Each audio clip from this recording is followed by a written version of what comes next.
Hello everyone, welcome to updated world channel. आज हम discuss करने वाले हैं एरो इंडिया 2023 के बारे में। एरो शो जो बेंगलुरु के अंदर अभी चल रहा है, तो इसके बारे में डिस्कस करते हैं कि कितने कंट्रीज इसके अंदर आए, कौन से एयरक्राफ्ट और फाइटर जेट आए, कौन सी कंपनी इसके अंदर आई, और ये एशिया का बिगेस्ट क्यों है, और इंडिया इसको क्यों करवाता है, और क्या इसके आउटकम होंगे, और कैसे हमारे लिए बेनिफिशियल होगा।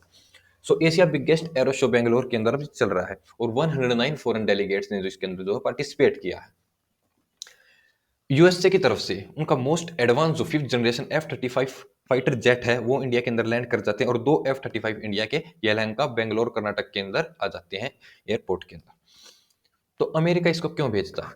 देखो, इससे पहले अमेरिका ने F-16 को डेवलप किया और उसके बाद F-22 को, और F-35 जो अब डेवलप कर रखा है, इसको तीन इसके पार्ट्स के अंदर डेवलप कर रखा है इसको। तो इसको मोस्ट एडवांस वर्ल्ड के अंदर बताता है और कहीं ना कहीं ये वर्ल्ड का मोस्ट एडवांस फाइटर जेट है भी, क्योंकि इसने अपने जो टैक्टिक्स और उसकी एबिलिटी है वो काफी ज्यादा जगह और काफी ज्यादा कन्फ्लिक्ट लाइक सिचुएशन के अंदर शो की है।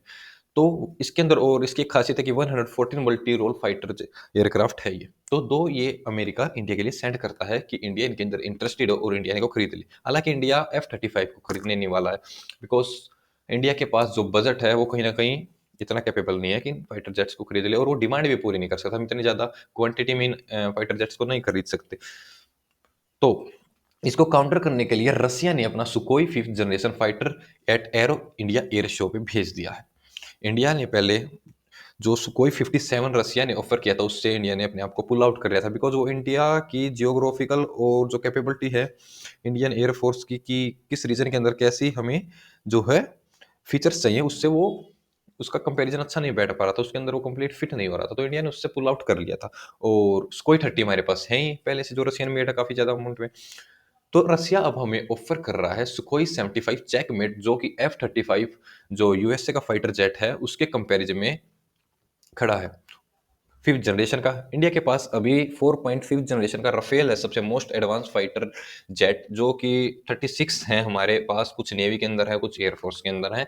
बट कहीं ना कहीं ये नंबर कम है, जैसे जैसे चाइना का थ्रेट बढ़ रहा है हमको इसका नंबर भी इंक्रीज करना चाहिए। इंडिया अपना खुद का भी डेवलप कर रहा है AMCA fifth generation fighter jet, जो कि 2032 तक लग रहा है कि बन करके तैयार हो जाएगा। बट इंडिया के अंदर मेजर प्रॉब्लम क्या आ रही है? देखो, हम रॉकेट बना लेते हैं, हम सैटेलाइट को ऑर्बिट्स के अंदर भेज देते हैं, और हम काफ़ी चीज़ें जो हैं आत्मनिर्भर के तहत मैन्युफैक्चर कर लेते हैं।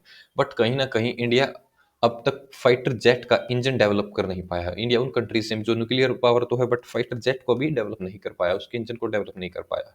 और जैसे हमने तेजस जो है मेड इन इंडिया से डेवलप किया, बट कहीं ना कहीं हमने जो उसका इंजन बनाने के लिए जो हमने सपोर्ट लिया है वो फ्रांस जैसी कंट्री, कुछ और कंट्री से लिया है। तो India completely made in India नहीं बना पा रहा है। हमने कावेरी इंजन बनाया था, लेकिन वो वाइब्रेट कर रहा था। अगर उस इंजन को हम फाइटर जेट में लगाते हैं तो उसकी वाइब्रेशन के कारण कहीं ना कहीं कोई डैमेज हो सकता है और फाइटर जेट जो है क्रैश भी हो सकता है। तो इसलिए इंडिया को AMCA डेवलप करते वक्त मेड इन इंडिया के तहत काफी साल लग जाएंगे, 2032 तक। तो तब तक इंडिया को फिफ्थ जनरेशन एयरक्राफ्ट की कहीं ना कहीं जरूरत है, क्योंकि जैसे जैसे चाइना का थ्रेट बढ़ रहा है हमें उसकी जरूरत है। PM Modi inaugurates Aero India 2023 इन बेंगलोर।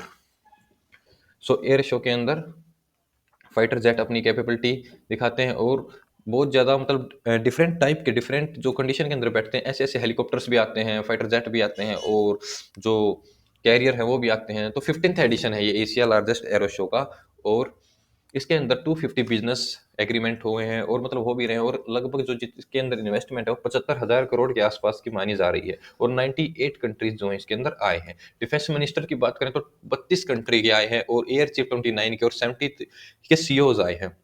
809 डिफेंस कंपनी आई है। अब ये डिफेंस कंपनी खाली फाइटर जेट है, इसके अंदर मिसाइल सिस्टम होगा, आपका ड्रोन्स होंगे, इसके अंदर surveillance radar, fighter jet, helicopter, और लॉजिस्टिक्स के लिए जो है उसके लिए भी जो एयरक्राफ्ट कैरियर वगैरह वो सभी होंगे। तो एयरबस जो आपकी यूरोप की कंपनी है, बोइंग, डसोल्ट, इसराइल, बरमोज, और army aviation Bharat limited, Hindustan aeronautics limited, Rolls Royce, और BEML, ये सारी कंपनी आई है। और इंडिया ने भी इस एरो शो के अंदर अपनी कैपेबिलिटी दिखाई है तेजस के द्वारा।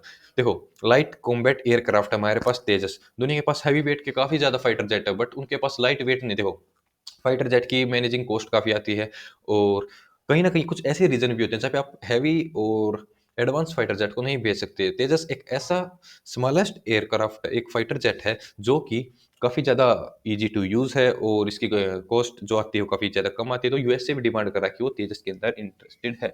सो एरो इंडिया जो है 13 टू 17 फ़ेब चलेगा, ये लहंगा बेंगलुरु कर्नाटक इंडिया के अंदर। सो अभी देखना होगा कि फर्दर क्या इन्वेस्टमेंट या कुछ नया निकल के आता है इसके अंदर, तो उसके लिए मैं अलग वीडियो ले आऊँगा। So this is the end of the video. Thank you very much.